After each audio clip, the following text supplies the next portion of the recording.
Hi, hope you liked the explanation of Mool Mantra and the initial parts of Ardas that we covered in the last episode. This episode is focused on what Japji Saab covers beyond the Mool Mantra. Whatever comes from here after, either it is in Japji Sahib or it is in Granth Sahib, Guru Granth Sahib, everything is just the explanation or elaboration of the Mool Mantra. So it's very important that if you have a confusion wherever you get lost and you find that this is not making sense, link everything back to Mool Mantra and you'll find the answers in there. In Gurbani, there is just keep one golden rule. In Gurbani, there is no room for human worship. There is no room for any illusion. It is hardcore fact. And if you don't like facts, then Gurbani is not for you. If you like to believe that if I pray continuously, my prayer is gonna get answered, you are at the wrong place. Absolutely wrong place. I'll give you an example. Like, if you keep on, some people say that they try to be humble, which is basically, or might be they're trying to be genuinely humble, which they say that I don't go and pray because I want something from the Lord, but I pray to thank the Lord. ਅਸੀਂ ਤਾਂ ਰੱਬ ਦਾ ਸ਼ੁਕਰਾਨਾ ਕਰਦੇ ਆ. Have they ever even opened and understood the meaning of Gurbani? The only thing Gurbani is asking you is leave the worldly life, then come this side. Imagine your prayer is once heard by really someone who is sitting on the other side, is gonna really crucify you by saying that, boss, you're praying for wrong thing. Come my side. You need to end this worldly thing and then talk to me.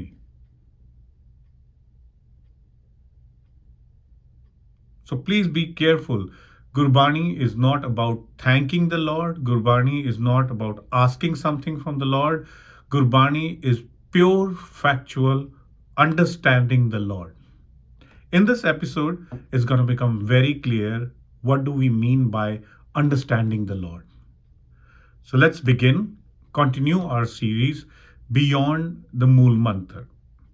When we go beyond the Mool Mantra, there are 3 lines which have many times made us think into it, what it means. In a simple way, the 3 lines are Aad Sach, Jug Aad Sach, Hai Bhi Sach, Nanak Hosi Bhi Sach. These are 4 lines rather, sorry, not 3, 4 lines. What is Nanak trying to say here? This is where Nanak brings the truth, the search for truth, to a point where he is validating his own work on Mool Mantra. First, he brings up that Aad Sach.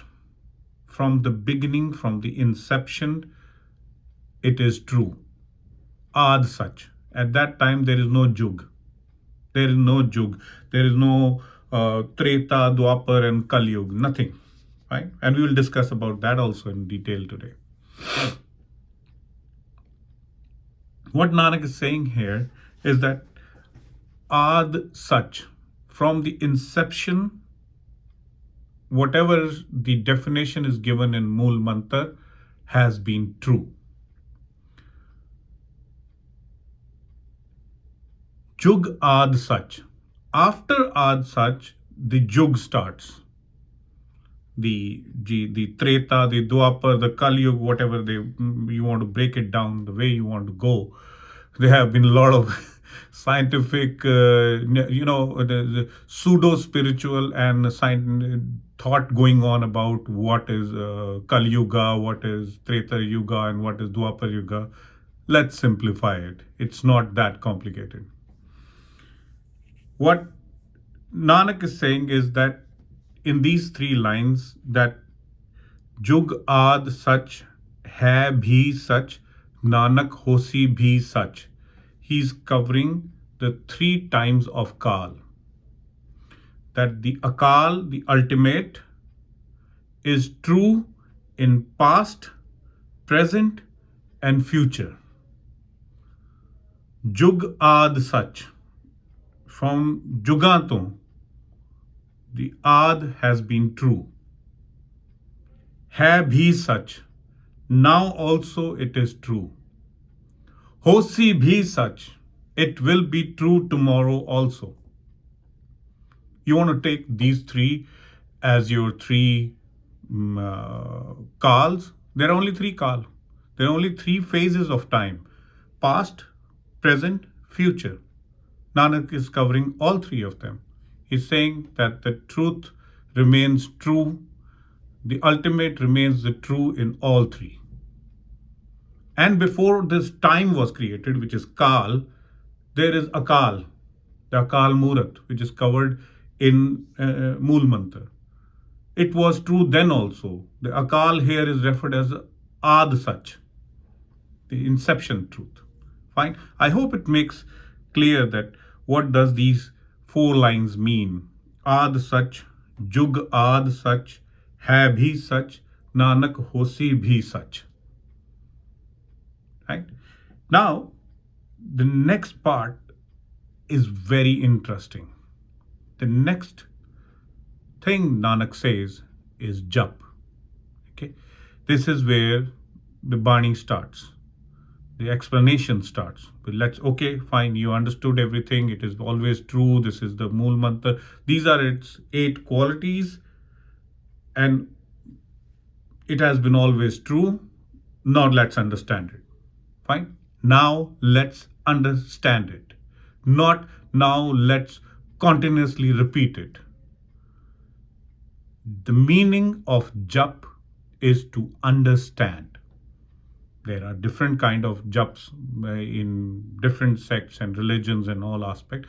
We are only talking about the jap that Nanak has discussed in Gurbani, in Japji Sahib. Okay, we are only confined to that. I am not trying to explain all the japs. It's beyond my understanding and realm. I'm only gonna try to talk about the limited understanding that I have about Gurbani, right? Or which has dawned upon me. I am not gonna talk about anything beyond it. So for that, you have to go somewhere else. Or once we reach that point, we'll talk about it. Now let's get to Jap. Jap, simple meaning of Jap is understanding, not repeating. Jap doesn't mean keep on repeating. There is no space in Gurmat or Gurbani for this Mala Jap. But we go on seeing, pictures created of Nanak holding that Mala in hand. It's for you to think, where did that Mala came into play? Who brought that thing when it has no role? A person, Nanak himself, who was against wearing a janeu, felt like janeu is not what I want to wear, but mala is that I should definitely have for jap. Does it pass your common sense test? So it's very important that we break it down in this manner.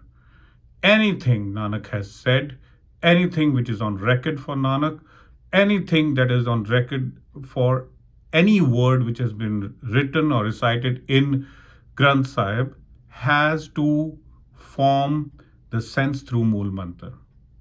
If not, keep on going back there. Yes, we should keep on repeating our understanding so that we don't get the words wrong. Sometimes I'll give you an example. You can take one word little bit in the wrong context, and the whole meaning of Gurbani changes. Like one of them, some people go by the fact that Nanak naam jahaj hai jo chade so utre par. Nanak is saying naam, the gyan, the understanding of the ultimate truth. If you are sailing on that ship, you will land on the other side of the truth. You will get to know the truth. There is no other way. It is not that reciting Nanak's name is the jahaj. So simple words sometimes can change the meaning. Now, going forward, if you understand once the meaning of Gurbani, the Mool Mantar, for example, only Mool Mantar. If you understand the meaning of Mool Mantar, there is no need for continuously repeating it every morning or every time. Because you have understood. Only go back there if you're not understanding. I take a simple example. You have a mathematics formula, fine. You try to understand that formula.